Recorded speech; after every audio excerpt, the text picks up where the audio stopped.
One of the guys I worked with at Furby Electric, when he found out I was dating a Catholic girl, he said, "Let me set you up with my priest to take instructions and you can convert."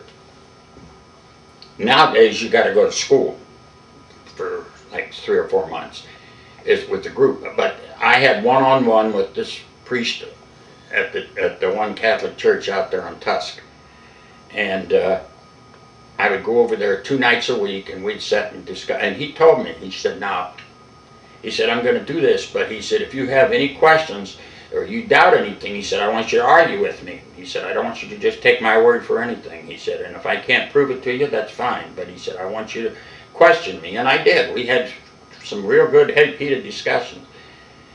Anyway, I converted and I didn't tell her until it was time. I had to be, even though I had been baptized before, he said I didn't have to be baptized because I'd already been baptized, but I wanted to be baptized in the Catholic Church, and then my first communion, and that's when I told Marla, and that's when her mom really came around. I used to go up every Sunday. I'd get up Sunday mornings and go up to North Canton and go to church with them, to Mass. But that's when I converted to Catholicism, and No. I've stuck with it. I never went back, and I'm not sorry. Was that important to Marla? Was it important to her parents? I think it was important to both of them, to both her parents and Marla. To this day, I'm not sure she would have married me if I hadn't converted. Maybe so. I don't know. I'm not sure. I know for sure that her parents wouldn't have blessed the marriage if we hadn't been married in the Catholic Church. Well, we could have still been married in the Catholic Church, but back then you couldn't be married at the altar with the regular big Catholic services. You'd have to be married at the side altar, and you couldn't have the people there, just a best man and the bridesmaid. You couldn't have the big formal wedding, I guess is what I'm saying. I want to know when you told your parents. I didn't. I didn't until about a week before the wedding. Although they started suspecting, because I remember she was testing me one time, and because she questioned me on it, she said, "I'm going to go over to McDonald's and get us some sandwiches. What do you want?" And I said, it was on a Friday, and I said, "I'll have a fish sandwich," because back then on Fridays we didn't eat fish, any Friday, or we didn't eat meat as a Catholic. I said, "I'll have a fish sandwich." Well, she knows at that time I didn't care much for fish. So when she come back with it, she said, "Are you going to the Catholic Church?" And I said, "Why do you ask?" And she says, "Because you don't like fish and you got a fish sandwich." I said, "Oh, I learned to like fish." In the meantime, I had quit Furby Electric, and I got one of the salesmen at Furby Electric was helping me find another job because I wasn't making enough money to get married there. And he found me a job in Cleveland with a electrical wholesale house as an assistant manager. He was going to pay me double what I was making at Furby's. So I quit Furby's and went to Cleveland.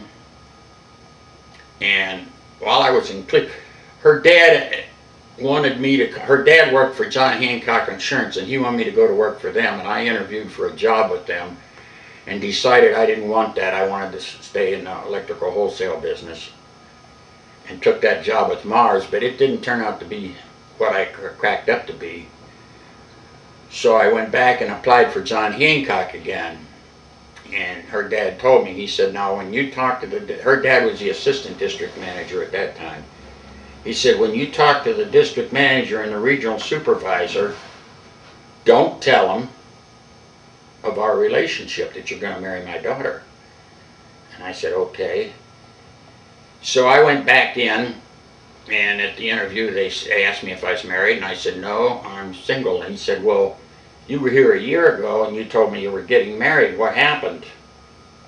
And I didn't know what to say because her mom and dad wouldn't let us get married.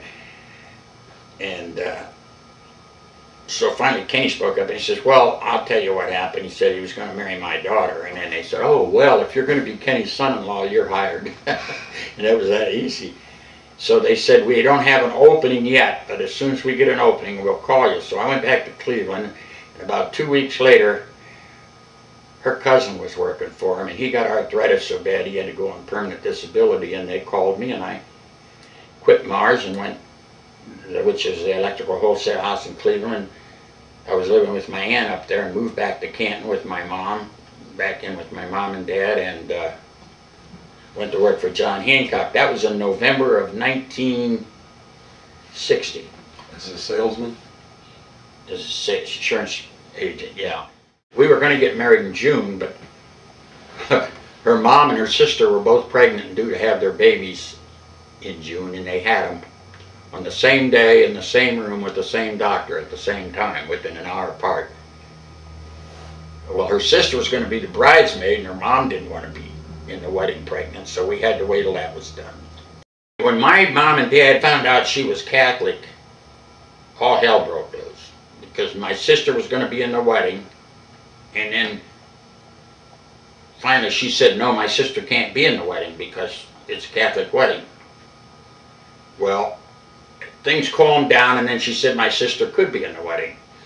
Then she found out that my sister was going to, you know how you pair up the ushers and the maid of honor or bridesmaids or whatever they are. And she was going to be paired up with this one friend of mine, Jim Dansizen, who had a spinal injury and he was hunchback. And she found out he was going to be, she says, you ain't putting him with that hunchback. I said, Mom, he's one of my best friends.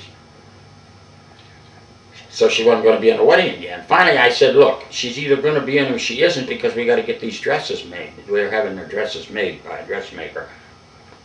So finally she said, okay, she can be in. Well, I remember at the wedding, they both said they weren't going to go. Then finally my mom said, okay, I'll go to the wedding. And I asked my dad, and I remember his words to this day, I'm not going to go see no fish-eating bastard who wears his collar backwards marry my son. He didn't go. He didn't go to the wedding. As a matter of fact, he never talked to us. If we'd go to the house to visit my mom, he'd leave. He'd go upstairs to his bedroom. He wouldn't even talk to us until after Trent was born. Marla graduated in June, and we got married that July the 22nd. July 22nd, 1961. We finally got married.